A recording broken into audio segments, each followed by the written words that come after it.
Hi, everyone. Welcome to Studio Visit with Raven. Raven here. I'm back with a fantastic guest here, Ian Rogers, a legend in the space and someone who's just been in tech for a really long time, entrepreneur, executive, now the chief experience officer at Ledger, and excited to talk to him today. Ian, welcome. Thanks, man. Thank you for having me. Appreciate it. I wanted to just start off with maybe start from the beginning. Where did you grow up? And I know that you're American and doing some research for this. I'd love to just, if people can have a little bit of your background. Sure. Yeah. So I grew up in Indiana, northern Indiana, a few hours to the east of Chicago. And, just grew up. I mean, I started collecting records when I was 5 years old and started working with computers when I was 8 years old. And was a skateboarder in high school and I had a kid when I was 17, went to Indiana University. And I don't know, I feel like there is definitely some algorithm where you put in like record collector, basic computer programmer in kind of, 1982 and, you pop out in 2021 an NFT collector. I think it's, there's. How did you get into programming that early? It seems like you got into programming pretty early. I had a stepdad that had studied computer science in the 70s, and he actually started a software company in our house. It was just a software retailer, Hoosier Software. I've been harassing him a little bit to try to find some high res of the full color Hoosier Software ads that he used to put in like Byte magazine in the 80s because I want to make T-shirts out of those. But so we had an Apple II, and we had first an Apple II Plus and then an Apple IIe in the house. And then when my stepdad upgraded to the Apple IIe, he put the Apple II Plus in my bedroom, which was really great. And of course, mostly I played video games. But the quid pro quo was, I had to learn to program. And there was this little programming school at a place in our town. We had a small, Mennonite college called Goshen College in our town. And right next door to it, there was a computer programming class in a garage called the Creative Loop, which is a pretty good name actually, Creative Loop. And I took the computer class there, and then once I finished it, they needed basically an assistant instructor, really just a kid to run around and help people with their programs when they were stuck. And that's what I did. So I really was like, I don't know. I mean, I didn't. My mom and him split up when I was 14 years old. We're still in touch, but I didn't have computers in the house anymore after 14. And so for me, it was just punk rock and skateboarding from that point forward. And then when I got to college, I was helping my friends with their computer homework. And I was still in touch with my stepdad. I remember like clear as day having a conversation with him where I was like, man, you're not going to believe it, but I still remember some of this computer stuff. This is 1990 at this point. And he was so serious, like, Ian, change your major to computer science now. It's like, man, I don't know anything about computers. Computers don't even look the same. They were, IBM clones, and I'd only ever worked on a TRS-80 or an Apple II, and he was like, they're all the same. Change your major today. And I was like, oh, he's like, you're a kid with a kid. You need money. You need a job. Study computer science. Okay. I didn't even know, man, I didn't know anything. I was a dumb kid. But I walked into the guidance counselor's office and I said, okay, I'm going to declare my major computer science. I remember she handed me her business card and said, okay, email me. And I was like, all right, I will. And then I walked out there and was like, got to figure out what email is. Never heard of it before. But thankfully, like a lot of other things in life, I'm a quick study. So, anything worth doing is worth overdoing.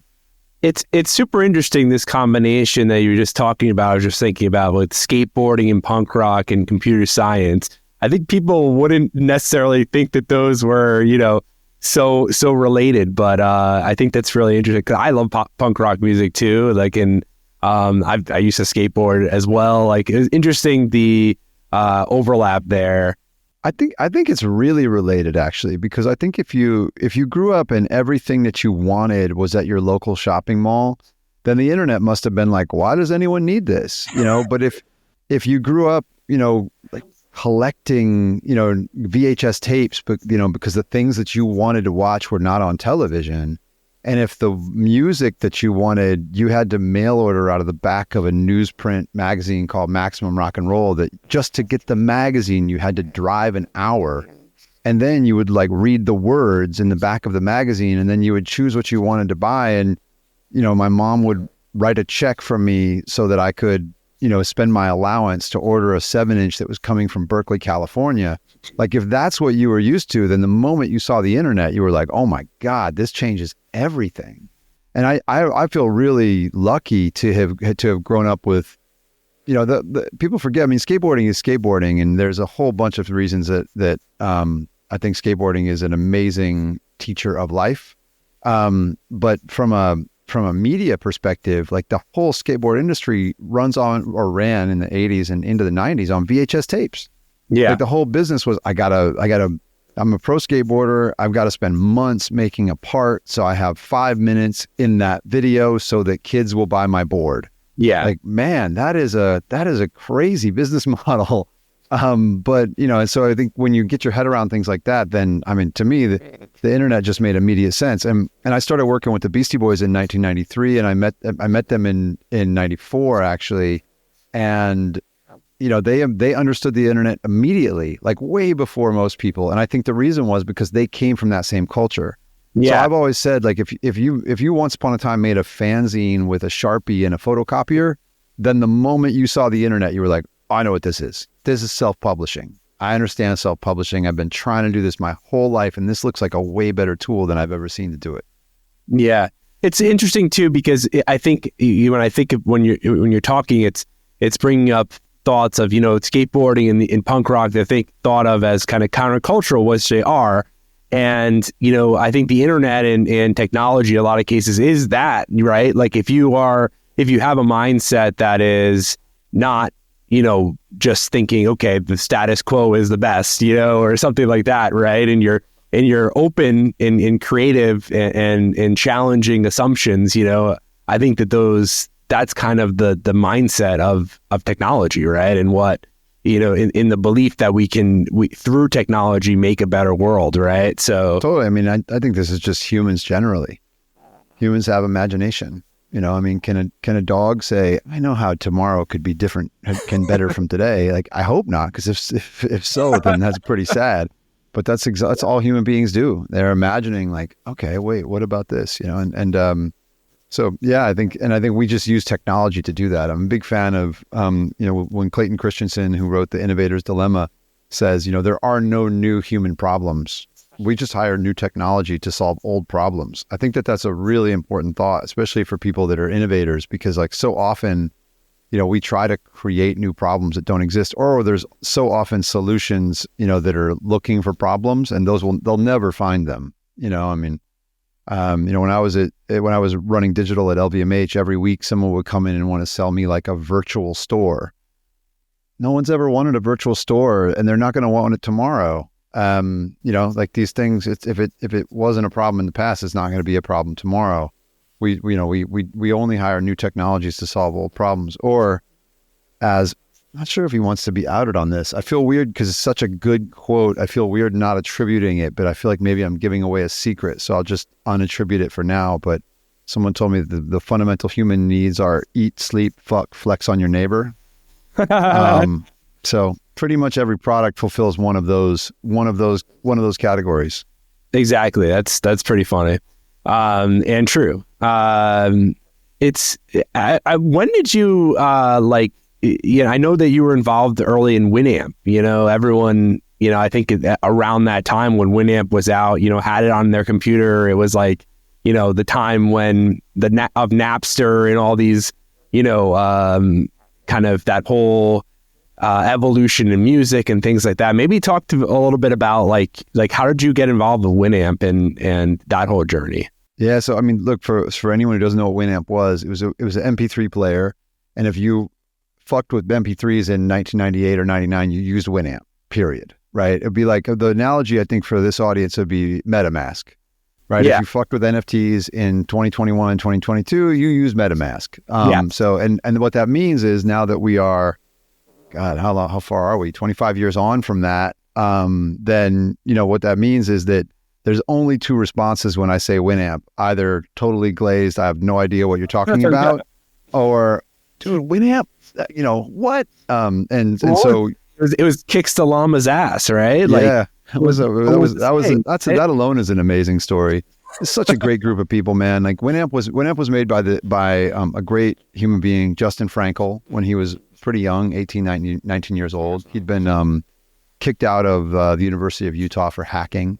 And he made WinAmp. He's just an he's an incredible human being, but also just an amazing engineer in the way that he worked. Like what he chose to do to this day, what he chooses to do with his time is what makes him who he is. And WinAmp was definitely a product of that. It was just sort of that thing at that moment. Man, I have so much to say on this because I think that there's another important part here that's really relevant for your audience. I think that music, the thing to remember is, all right, let me back up a little bit, because we've now lived through the digitization of all information, right? And now we're living through, as Derek Edward Schloss says, a once in humanity digitization of all value, right? So you've got to put WinAmp, you have to contextualize WinAmp inside this digitization of all information. And there was digital music was always really early. I was talking to someone the other night about their business, their media business. It's talking to a lawyer who works with big artists and big people in the media business. And I really asked him, I was like, okay, how long was it from when some of these ideas were pitched to you to when they actually changed your artist's business? And his answer was 15 years. And I was like, that's right. Wow. That's exactly it. And also I asked him what was the delta between kind of your music business changing and your kind of movie business changing? He said 10 years. I think he might have said 15 years on that one as well. And which is just incredible. I guess, 15 years on music too was what he was saying. Is I do find 15 years to be this kind of magic number. But the reason it's relevant for digital art is music was always first in that information revolution. I think it's because it's just kind of easy, and everyone who's like the age of a young programmer listens to music while they're coding. But music is like, it's small file sizes. It's artist, album, track, genre is a relatively simple database problem. Everyone listens to music while they code. Everyone loves music. It's kind of universal. So I think for that reason, that's why music was kind of disrupted 98, 99, 2000. 2000, the music business started to change. Music business was in free fall as a business from 2000 to 2014. But a lot of these changes came to the rest of media more around 2010, 2012. And so I think similarly, as we're going through this revolution of value, there's a reason that digital art is first. It's pretty simple, because to have value, you have to have a market. Like, if we're going to exchange value, there has to be, critical mass of people who want to exchange value. Well, getting to that for like everybody who wants to buy eggs is a very, very, very long road. Getting to that for everybody who gives a shit about Joe Peas, well, that's actually relatively short, right? That's like a relatively short period of time. You don't need a big market, in other words. Like it was like two bidders who bid, I can't remember the Francis Bacon piece now, but the bid that thing up to 140 million or whatever, right? You only need two people to drive a market. And I think that there is an analogy here that's really interesting between digital music and digital art. But to answer your question, I was just I'd been on a Beastie Boys tour in 95. And then we had a company in Santa Monica that built websites. Long story short, we shut that company down in 98 when I went on another Beastie Boys tour. I came home from the Beastie Boys tour and I had no job, and I had a kid, so I needed one. I knew how to code, so thankfully I could get one. I went on a bunch of interviews and ended up working at Sony Online Entertainment, making online Wheel of Fortune and Jeopardy. And in the meantime, I had reconnected with an old friend, this guy, Rob Lord, who started the Internet Underground Music Archive in the early 90s. And while I was on the Beastie Boys tour, we were recording from the road. I had a little Sony mini disc that I would attach it to Mario C's mix board. Mario C, who I talked to this morning. Shout out Mario C. Oh, wow.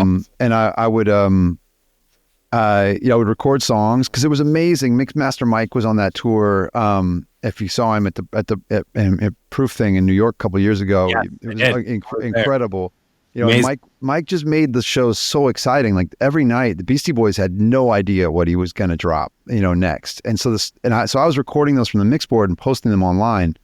But in those days, like you can't imagine, you didn't link to Spotify. That's for goddamn sure. What you did is you linked to this MP3 file, and then you had to have a lot of instructions around, okay, now if you want to actually listen to this song, first of all, you're going to need a sound card for your computer. Now you're going to go get this program called WinAmp. You're going to download WinAmp, install WinAmp, and so I get an email from Rob Lord. Up a wallet nowadays, This is exactly my point. It's like set up a wallet. This is exactly my point. Like we went from this to, hey Siri, play some Slayer, right? Like that journey took 20 years, but we did make it, right? And it actually is complex. Like people have to get paid when that happens, right? There was, that was a very long road, and it was not just technology that held it back, right? As a reminder. Which is the analogies are abundant. But I get an email from Rob that said, hey, Ian, is that you on the other side of that Beastie Boys site? Because it's me on the other side of this WinAmp site.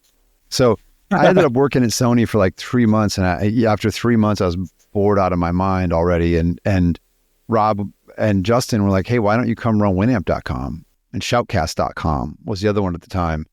And I said, okay. So I was the first actual employee at WinAmp. There were only ever 4 of us before the company sold to AOL in May of 99, which was kind of like peak of .com madness. Yeah. It really, it was much more of a family than a company, I would say. But it's just an incredible thing to have been a part of. Because the real reminder there too is like when I quit Sony to go work with these 2 dudes in Sedona, Arizona, who were making an MP3 player. You can't imagine, like friends and family were like, hey, Ian, you okay, man? Like you got a kid. You should probably you're really quitting Sony to go work at something that no one's heard of. Yeah. And then when we sold the company to AOL for $100 million, they went, all right, we're not going to ask you any questions anymore. We're just going to let you do what you do, which is both good and bad. It just, again, like only 4 people and you sold it for $100 million back in 99, that just is it's similar to, Instagram when they had sold to Facebook for $1 billion. I think they had 9 employees. I always think of these examples because I think you could do a lot with less, like I think a lot of people think that there's so many things that are just wasteful, right? That don't address the actual problem or, I feel like I admire entrepreneurs that are able to just kind of like, you don't need to make a huge company. You don't need to like do X, Y, and Z because they follow the playbook. It seems. I also think, it's a lesson in a whole bunch of things. It's because, and also to be honest, I made very little money on that because I came in really late, and also there was $100 million in AOL stock at $139 at the peak of the .com boom, right? So I learned the lessons of crypto then. You didn't do the Mark Cuban. No, I would tell you, like out of that acquisition, I bought a mountain bike. But also there's like it's bigger than that because that's another lesson I give to entrepreneurs, because having the big win with WinAmp is a huge part of my story. Even though I made no money, like sometimes you just take the W, you take the win and you move on because that builds you into the next thing. So I think that there's a big lesson from that. I think to your point, you can always do less with more. And I also think it's about context. We were 4 people and we had about 30 million active users in 1998, 99, which when you think about it, that's, it really is roughly analogous to MetaMask. Right? Yeah. Because you've got, how many people were on the internet in the year 99? Less than 500 million. How many people are in crypto today? Active users, less than 500 million. How many users did MetaMask have at the peak? Around 35 million is what they reported. So like, it's very much in that same category, I would say, or that same thing. But I think it's about timing because look, if I'd have tried to build Spotify, and many people did, if you look at companies like Liquid Audio or Real Networks, et cetera, They were trying to build Spotify in 1999. That's a mistake. You're going to burn shit tons of capital and get nowhere because you're way, way, way ahead of the market. We could point to 1,000 things in Web3 that fit this same bucket, right? But if you look at what I did, WinAmp was exactly the right thing for that moment. What we built after WinAmp, I ended up selling it to Yahoo. I ran Yahoo Music for a while. Yahoo Music, which is not a big player in music today, but at the time, we were the #1 music video service before YouTube, the #1 radio service before Pandora. We were the #1, music site on the planet. Then I did finally go build a music subscription service, but I did that in 2014. Yeah. Right. And then build Apple Music. So I think to me, the biggest lesson is right thing, right time. Build what's right, build what's right today. If I tried to build the, mobile phone, the Ledger phone today, that would be ridiculous. Like, Ledger Nano was the perfect product for that moment. Ledger Stacks and Ledger Flex are the perfect product for this moment. There will be a perfect product tomorrow. So to me, and by the way, like, we're in a market that's less than 500 million people. Yeah. You can't build for 15 years from now. Look at the Rabbit R1. Look at Humane from this year. Those are great examples of, were they dumb or were they just early? They're just early. They're totally the right idea, but being early is the same as being wrong. It's exactly the same thing. So to me, the lesson is that, like, you build the right thing for the right moment. And how do you know, like, what is right for the right moment? That's really like a hard problem, right? Because I think one of the problems is that as early adopters, as people that get really excited about technology, right, it's very easy to think too far ahead, right? Because for sure, but we see that 15-year vision and we fall in love with it. Yeah, I think that's right. I think it is. I think it is very dangerous. And it's hard to know. It's really maybe impossible to know. But I think the market tells you pretty quickly.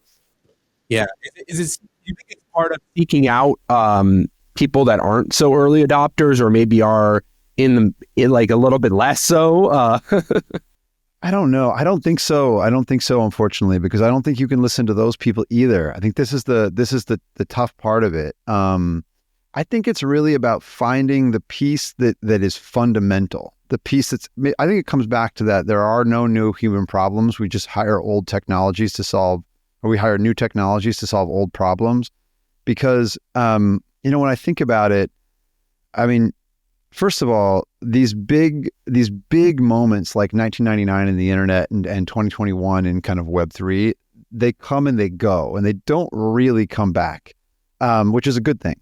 Right. So you might get kind of swept up in it in the moment, and that's normal. Lightning never strikes twice, right? Yeah. But then you end up, there's a great book, Carlotta Perez's Technological Revolutions in Financial Capital. And she goes through history and shows that with every technological revolution, you have a bubble, the bubble bursts, and then you get 30 years of sustained growth. And so, so if you can live through the bubble, then now you're in 30 years of sustained growth, and it's where you want to be, right? I mean, I'd much rather be in crypto right now than the internet, because the internet's just on the other side. Like, we've already seen so much of that growth. It's why I left digital music. Like, what are we going to do? You and I going to go start the next SoundCloud?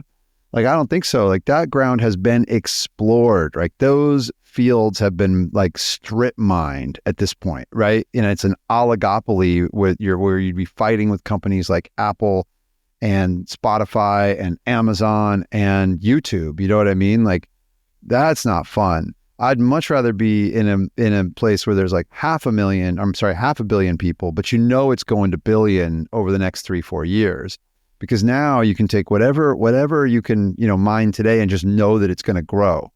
We're in a position with Ledger where we've built a nice boat. The sails are up. When the wind blows, it works. And we know that the market around us will grow.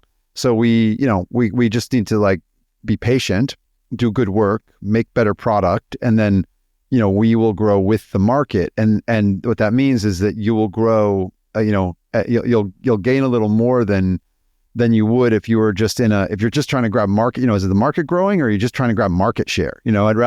It's easier to be, in a growing market if you can find the right place. So that, for me, like, it's also why I'm not that interested personally.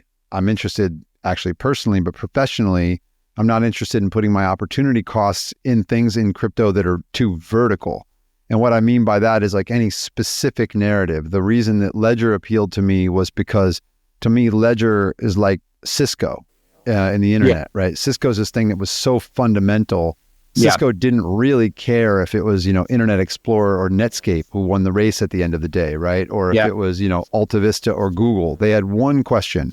Will there be more internet tomorrow or less internet tomorrow? More? Okay, great. We're in the right market. It's the same for ledger. For me, it's one of those ideas, and this is, in 2018 is when I realized this, where ledger didn't, care about the ICO bust. It was really just a question of, will there be more digital ownership tomorrow than yesterday? Yes, there will. Okay, great. Then custody by somebody, either an institution or a custodian or an individual. And if custody, then security, right? And so, all right, as long as you're like in that water, there is a need for digital asset security. That is a need. Someone will fill that need. Why not us? Yes. Okay, I think I can do that. That's my calculus and how I get to a place like this. It's the expression, when they say about who got rich during the gold rush, the people that were making the shovels, right? Like that's the expression, picks and the axes. Yeah, exactly. And I think like that's really smart to focus on, okay, what is the foundational level that all these other players are going to be playing upon that is, but still is so, because that's such a defensible layer and a needed layer, right? Like the other on top, of course, there's going to be winners and losers, but. Yeah. And if I knew those answers, I'd be day trading. You know what I mean? Like if I knew which of the verticals was going to be, the right one, I'd be day trading, but I don't think I'm that smart. So I go from first principles. Do I think that we're going to have digital ownership in our digital lives? Yes, I do. Do I think it's going to be decentralized? Yes, I do. Okay, well, therefore you have custody. You have permissionless money as opposed to just, PayPal, Venmo, whomever. I do believe we're going to have permissionless money, and that's the direction that technology moves us in. Well, if that's the case, then security is paramount. Like, I want to take focus on this a little bit, because I think I think we're in agreement on this, but what do you say to people that are just saying, this is just speculation, crypto, I think there's less and less people that are saying this, but but there's still a significant people that like, why do we need crypto? Why isn't the existing monetary system good enough? Why do we need digital art? Why do we need digital assets? Why can't I just buy a painting like through Sotheby's like I normally do? Like why this whole crypto movement? There's a lot of different ways to contextualize that. I think, really honestly, the first answer I always give, because I'm a skateboarder from Indiana. So I feel like a little, why would someone listen to me on this? Like, go read Broken Money by Lynn Alden is the first thing that I say, because, I think any thinking person is going to have a fun time reading that book. And if it doesn't affect the way you think about digital assets in some way, I'd be really surprised. And she approaches it from such a fundamental, like, what is value? And what is the history of value with human beings sort of way, that I think it's a much more complete answer than I could ever give. I think the short answer for me is we lead digital lives, and we have a lot of digital value in our digital lives already, right? There are a lot of things that could be better, whether that's why does and I was just in New York and eating in a restaurant where they charge you a surcharge for a credit card. Yeah. And you're like, wait, that's where we are, really? Like, these guys, I'm paying with credit rails. I don't need credit. What I need is digital cash settlement. Yes. And there is actually free decentralized digital cash settlement. It actually already exists.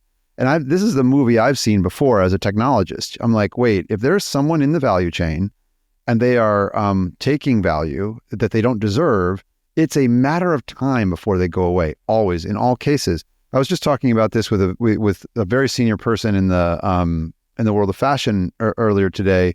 I'm on the board of Dr. Martens, and I had the opportunity to speak to somebody who's done many boards in fashion, and we were talking about there's this concept of death in the middle. This came from Unilever once upon a time. At least that's the first place I heard it, where for each of their properties, each of their brands, they said, look left, look right, run one direction or the other. You either have to be budget or premium. No one can be in the middle. And the reason for that is, fundamentally, because if you're in the middle, then then think about it. Then if you're in the middle, you're going to get killed by Amazon Basics. That's the short version of the story, right? Because why does Amazon need to stock you, if no one is seeking you out? They just won't. Yeah. They'll just solve the problem either with a value player or with Amazon Basics or with a premium player. Those are the only three that really make sense, right? So that's not about what that is about, if you're not providing real value, then you'll come out of the equation. And I think that has really far-reaching implications. I used to say in the music business, I would stand in front of music business audiences and I would go, guys, we don't matter. There are only two people who matter in the music business, people who make music and people who love music. The rest of us are in the way. So we either have to provide value or get out of the way, right? And I think that's really relevant because, it's just this, it's the same in the monetary system, right? Like my bank charges me to have a credit card. They charge me monthly in my French bank to have a credit card. I know. Why? You're charging me a tax for something I don't need. What do you actually do for me? I make no yield. Yeah. The only thing you do is you take my paycheck as an input and you allow me to pay people as an output. Yes. I got news for you. You deserve zero for doing that, and you don't even do it well. No offense. I have a woman at my bank who's very nice to me. I have no problems with my bank. It's the model doesn't make sense. The model where they charge me for that credit card when they don't really do any services that I couldn't do with my ledger, frankly. Exactly. Right. So, this is, and I know it. I mean, I'm counting. I mean, you can imagine all I do when I go to work every day is go, I am one step closer to not needing that bank account.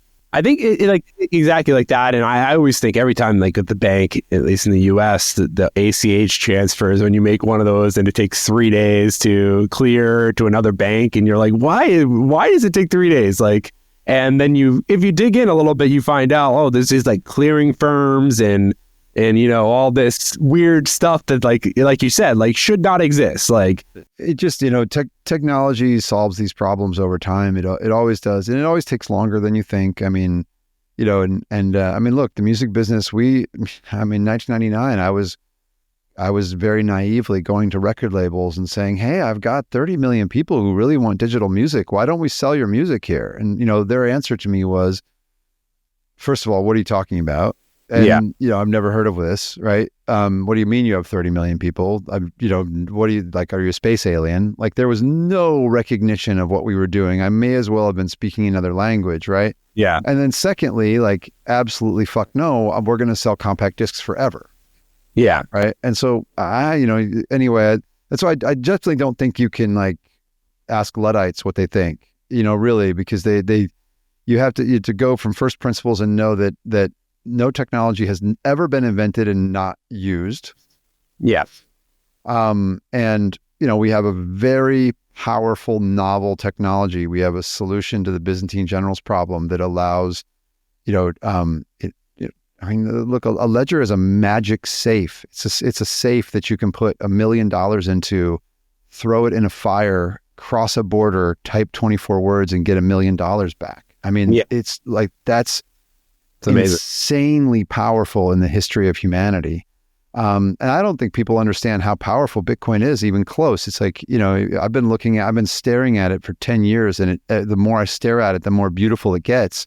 And, man, I don't think people realize how incredible it is to have, have an actually scarce resource on the stock exchange for the very first time in human history. Yeah. I don't think people really get the implications of that yet. No, it's in the fact that we know the supply of it, right? Even gold, which is, we don't know the ultimate supply of gold, right? But we know the supply of Bitcoin, it's set in stone. And also gold has really endured as value, and that is the best analog. Yeah, I think that is, at least with Bitcoin, is I always think of, okay, this is digital gold is how I like to think about it. I think it's, it's you could transport it even better than gold, right? Like you said, you have $12 million on a ledger, it's going to take a lot less space than $12 million of gold, right? And It's also, generally speaking, much easier to steal. Yeah, which maybe is a challenge for sure. Which is something, I'm sure I know you're very familiar with and working towards to better that. But I think the Bitcoin, I have been thinking lately, I'm like, does the end game become where like we go back to the gold standard and it's the Bitcoin standard and all the governments are backing their currency with Bitcoin to kind of assure everyone else that they're not printing money into oblivion. I thought that was pretty thought is just interesting, but totally. I do definitely recommend reading the Bitcoin standard and the fiat standard. As two books that are about that. Yeah. The Bitcoin standard is I think, I don't know, it's probably 5, 6, 7 years old at this point. I don't know actually. And then he wrote another one, the fiat standard, which is actually also really interesting. I mean, get really into it. I think I would recommend people start with Broken Money.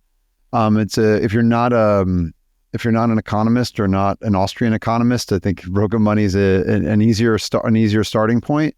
But if you're interested in the topic, the Bitcoin standard and the fiat standard are both very worth reading as well. I'm going to check those out for sure. That's awesome. Yeah. And where do you see, I guess the next question is I want just to center it back onto art and digital art and, kind of a lot of my audience, I think, the Bitcoin and ETH and these kind of L1 coins are, I think a lot of people, but I think even fewer people have gotten around to, digital art or NFTs, yet. I think it's still a small group of almost enthusiasts that are collecting these, although it is growing. It seems like it's getting some institutional, recognition now in some ways. But I guess what I wanted to just start with is, when did you get into kind of collecting NFTs or digital art, and what got you excited about that? It wasn't until after I joined Ledger. I really didn't know much about it. And so that would have been early in 2021. It was something I was hearing about, but I didn't know what the entry point was at all. And there's a guy that I met here in France. He still works for us at Ledger. His name is Gaspard. He's a collector. Perhaps you're familiar with him. But I met him through a friend. And he was running the French language, NFT collector Discord server at the time. My take was basically like, okay, wait, you understand this? I don't. Why don't you come into the company and tell us, what we don't know here? Because I felt like it was something that we needed to be a part of, but I didn't really know much about personally. And he actually, at one point he sent me, an NFT. He sent me this WinAmp NFT from Julien Rivoire, and he was like, I think you need this one, and I was like, yeah, I think I do. And that was my my first collection. I know Kevin Rose from a previous life, so I was sort of following what he was doing. I know Gary Vee from a previous life, so I was following what he was doing.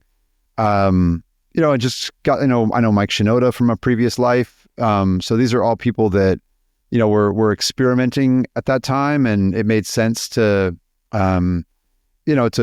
follow and keep up with.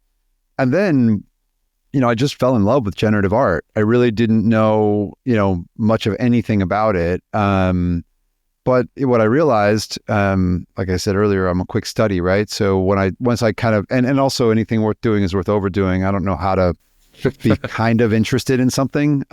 For example, I don't watch television. I don't watch movies. I haven't owned a television since 1989. I have zero interest in watching a series. You could name any series, and my answer is never seen it. Don't care. Because what I spend my time doing is being obsessed about things, whether it's, Fela Kuti or art blocks is all the same in some ways.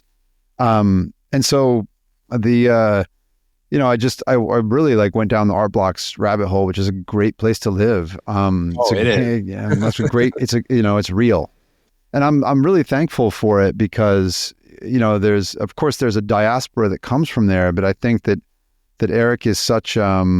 He's a lot of what I mentioned with Justin Frankel earlier. When when you have someone at the core who is kind of, incorruptible in a way, because they're really coming at it from a very genuine place. I mean, like in 2021, when I met Eric, one of the first things I was like, "Oh, congratulations, you guys are doing really well." And he was like, "Thanks, but I hate it." Basically, like he's like, "I wish it would stop."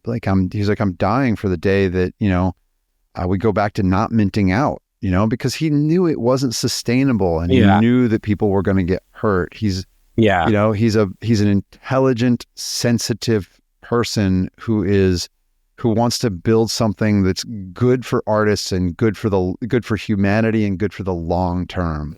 So I think that it's a very rare that you have something or someone like that to kind of to build around. And I think generative art has been very lucky to have that kind of at its core.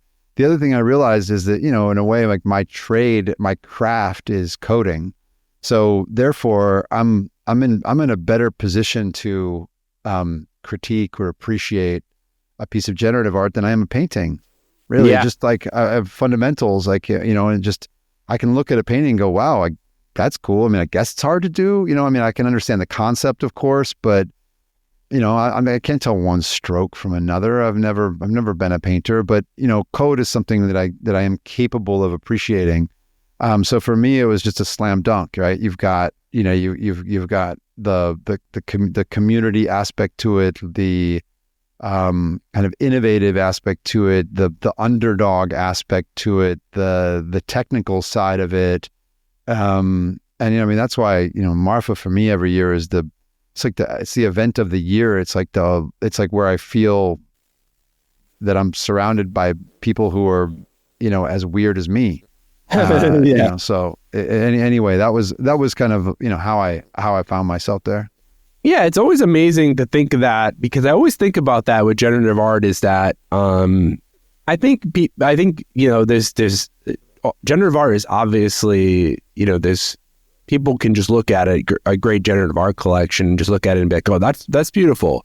But I do think if you know a little bit about programming, a little bit about computer science or something, and you can dig in a little deeper, I think your appreciation goes up a lot, because then you can kind of see certain things and you're like, okay, this is actually really hard to do technically. It's not only, aesthetically pleasing, but this is actually challenging. And there's been, like, as an artist, there's been some projects that I just have been blown away that, one of them, like Sculptor, for example, by Peter Pasm,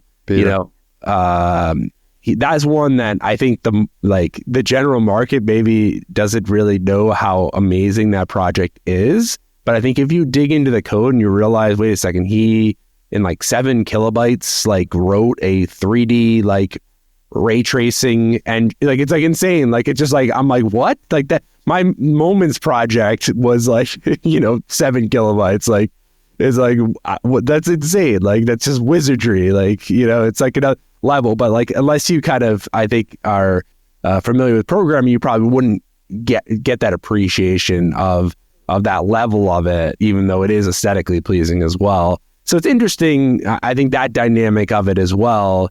I think art is like that, though. Like if you and I right now went over to, Palais de Tokyo, there's probably tons of challenging art in there that without all the storytelling we wouldn't get. You know what I mean? For whatever reason, I think so. I would just argue that art is like that. I think, that's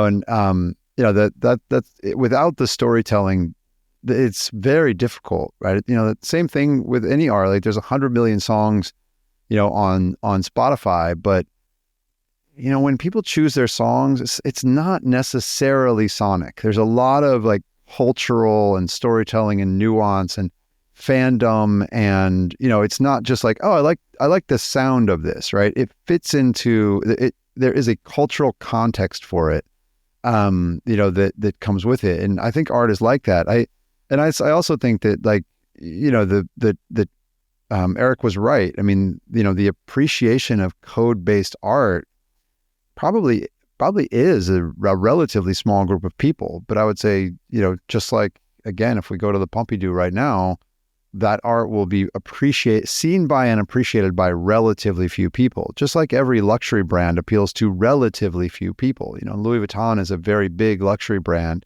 But if you put number of Louis Vuitton customers in 2024 over 8.5 billion people on planet Earth, that's a very small ratio. And I think that's I guess that's the other thing about being a skateboarder and punk rocker. Like, my personal goal is never mass adoption. Yeah, my personal goal is success. What and everybody success talks is now, right? It's like, yeah, definitely like more people and that type of thing, right? No one's ever going to call me to be the CEO of Walmart. Yeah. You know what I mean? So there's no risk of that. You're very focused on a very specific customer and knowing them very well and delivering value to them, right? Yeah, being tier one to specific group or groups of people. And I do like the groups thing. I feel like Ledger, I think there's no such thing as crypto. Crypto is a collection of communities. Yeah. Just like no one likes music. People like, specific, more, they like, in fact, this is, I think this does apply because people always want to make this judgment of are NFTs good or bad? I can promise you 99% of them are garbage. Just like 99% of the songs on Spotify are garbage. 99% of the books on Amazon are garbage. 99% of people are people you don't really want to hang out with. Your job is to find the good 1%. That is actually your job. I mean, people think oh, wow, Ian really loves music. Well, by volume, I actually dislike most music, Yeah. But at the same time, this is what people, they kind of, they miss. The brain is a complexity simplifying machine, right? People would really like it to be much less nuanced, but that's not, that's not reality, unfortunately. What do you look? I know we're coming up on time, but what do you look for when you are collecting, art? I like digital art. I'd like to just get your take on that. What do you think of when you are thinking of acquiring a piece or learning about an artist or something like that? I think in a lot of ways it is. I've realized it is quite similar to the way that I think about music. In that the storytelling really matters. Who is this, and is this something I'm going to like today, or something that I think I'm going to like today, and then tomorrow there's going to be something new that blows me away even more. And I think definitely my favorite artists, people like Kim Asendorf or Andreas Gizin, or tops top of my list personally, and maybe not top of everyone's list, but it's because I see a lot of thought and care. I see that they have very it's a very specific thing that they're interested in. And there really is magic in the same way that there is with an artist, with a great music artist, look, in every genre, in a very specifically niche genre, there's somebody who's a genius and somebody who's a hack, right? So you can't say it's the style. You can't. There's always a little bit of an X factor somewhere in there. I think Kim is such a great example because, I don't know exactly what it is because I'm not in his brain, but there's something about the particular pieces that he pays attention to and accentuates. It's almost like, he's experimenting and then he pulls on this unexpected thread, and that's the same kind of thing, just the guys from Oasis, would say that every Beatles song has that tricky bit. It's the same thing. There's something there that doesn't need to be there, but it is. And that's, so that's always the thing that really grabs me. And that could be photography, but also I do think cultural context matters. I am curious because I'm not a genius. So I'm always who else is interested? Okay, well, because oftentimes with music, there'll be this thing where I heard the record and I didn't really get it, but it's my friend who I almost always like what they like. So I'm going to listen to it 5, 6, 7 more times. You know what I mean? To see what am I missing? And so I do care, what is the cultural context around it? I also I just love storytelling. So if you look at like what Operator does, they're really good at the storytelling and the surrounding it with, with cultural context. And, it really is conceptual art in that way where they're great at communicating the concept. So for me, I'm looking for those things. I'm also super lucky to have Hedvig, who is as aesthetically, she's just trained extremely well aesthetically. So she can look at something, and I know it's funny because she doesn't have nearly the musical experience that I do, but the things that she grabs onto are so right on. Like my daughter used to have the same thing. She still does, but she did this for me when she was like 13 years old. It's like I could listen to 100 things and like them, and then there was that one that she would like, and I'd be like, okay, that's special for some reason, and I don't know why, but she does. It's the same with Hedvig. Like she can look at 100 things and go, that's exceptional. And she has some intuition that's got it right. And so that helps me a lot as well, and so to me, it's all of those inputs, but then also it's just like music. There's those things you keep coming back to. I love nothing more than to just like, I hear a record when I sleep and I wake up in the morning and I want to put it on to almost try to get the song out of my head. Like, to me, it's that same sort of thing when you're, with art, like it touches you in a way and you can't let go of it.